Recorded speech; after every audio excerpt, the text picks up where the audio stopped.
How to spin the wheel on Temu app. Let's get started. Launch your Temu app. Make sure you have already logged into your account. You'll land to the home page. Now navigate to the View page. Click on the option of View. Once you're in this page, here at the top right corner you're gonna find the settings icon. Click on that. Now navigate to the option of country and region. You have to set the region to the US. Once you set that, you'll be good to go. Now I can hit back. Now navigate to the option on credit and free gift.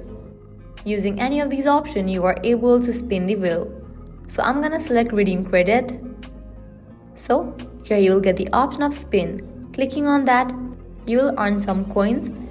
Likewise, you will need to refer this app to any of your friends. You can use any of these platforms to refer this app to your friend, Messenger, Snapchat, WhatsApp, and many more. Next, you can also give a try to another option. Let me try this one. Click on play. With that, you have just spin the wheel.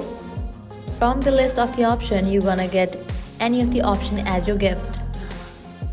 So this way you can easily spin wheel on Temu. Also, you are able to use any other option given over here to spin the wheel. So that's a wrap for this video. If this guide was helpful, do not forget to like, share and subscribe to our channel. Thanks for watching.